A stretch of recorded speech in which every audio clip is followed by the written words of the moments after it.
Alors, pour les sentiments. Sentiments, ça représente l'affectif, hein, les amours, mais aussi la famille, les amitiés. Nous avons le monde et nous avons les oiseaux.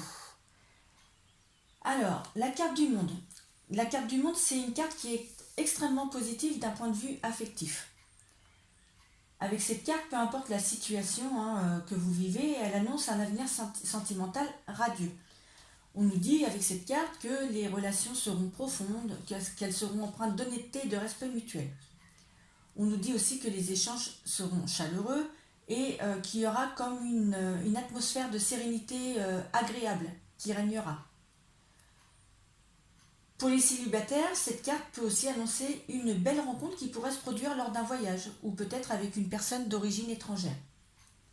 Si vous êtes déjà amoureux, le monde peut indiquer la concrétisation d'une relation, que ce soit par un emménagement, un mariage, une naissance ou d'autres événements significatifs. Si toutefois vous rencontrez des difficultés dans votre couple, cette carte vous conseille d'apprendre à vous ouvrir. Vous ouvrir pour éviter justement d'entrer dans une certaine routine et dans la stagnation de votre relation. Ça peut être aussi que votre relation a besoin d'être pimentée par la nouveauté, par l'imprévu.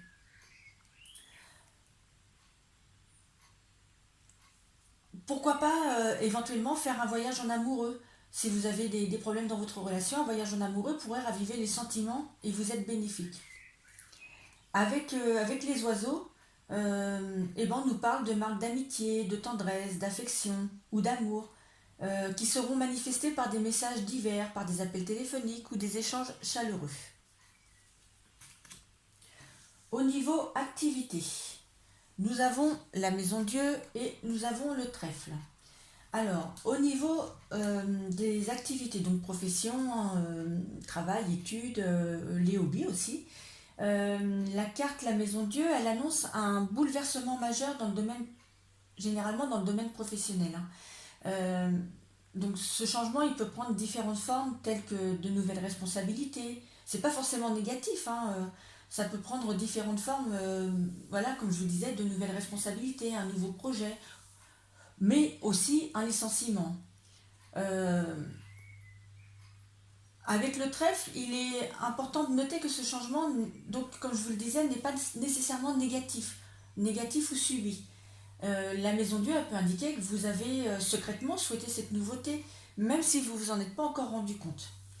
Dans ce cas, il est tout simplement temps de réfléchir à la manière de vous diriger vers une nouvelle destination professionnelle, que ce soit par le biais de formation, d'une création d'entreprise ou de la recherche d'un nouvel emploi ou toute autre possibilité, hein. On vous dit peut-être de réfléchir justement si, euh,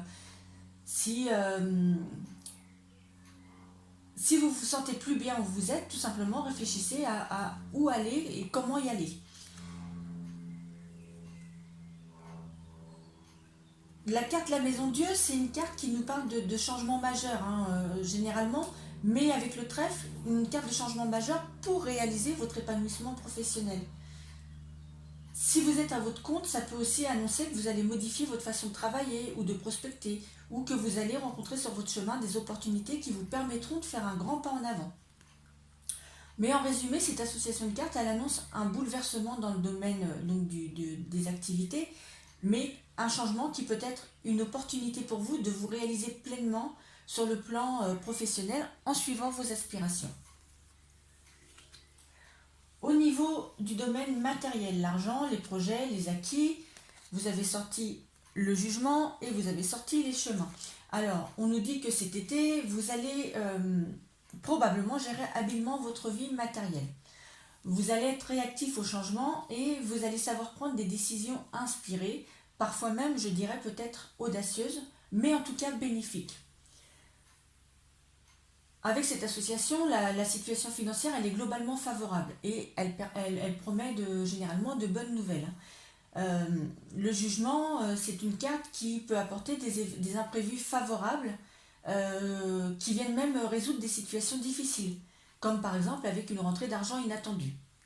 Ça peut être également la récompense des efforts fournis. Cependant, il peut y avoir quand même, on a le chemin, donc il peut quand même y avoir des dépenses liées à un changement de lieu ou à un changement de situation. Mais en résumé, la situation matérielle, elle est bien gérée et elle présente des opportunités avec peut-être des dépenses supplémentaires qui peuvent être engagées en raison de changements. Mais rien de méchant. Et au niveau santé, vous avez donc la tempérance et vous avez la haute tour. Alors, cet été, avec ces deux cartes, vous afficherez une belle vitalité avec une circulation fluide des énergies. Et en cas de fatigue, il pourrait peut-être vous être bénéfique d'envisager une cure thermale pour vous ressourcer. En principe, la tempérance est une carte qui est positive en ce qui concerne la santé et elle offre guérison et régénération cellulaire. Elle peut quand même toutefois indiquer quelques troubles du système nerveux. Dans ce cas, vous pourriez peut-être vous tourner vers des soins énergétiques pour reprendre le pouvoir sur la gestion de vos émotions. Avec la haute tour, certains d'entre vous pourraient aussi ressentir des douleurs au niveau de la colonne vertébrale et particulièrement au niveau des vertèbres cervicales. Mais en somme, avec ces deux cartes, la vitalité, elle reste très bonne, hein, avec des solutions de guérison qui sont possibles. Avec toutefois l'indice peut-être qu'il est important de prendre soin de votre équilibre, tout simplement de votre équilibre émotionnel. Voilà, amis vierges, c'est terminé pour votre horoscope de cet été 2023. J'espère que celui-ci vous a plu et je vous dis à très bientôt pour de nouvelles vidéos en vous souhaitant de très bonnes vacances.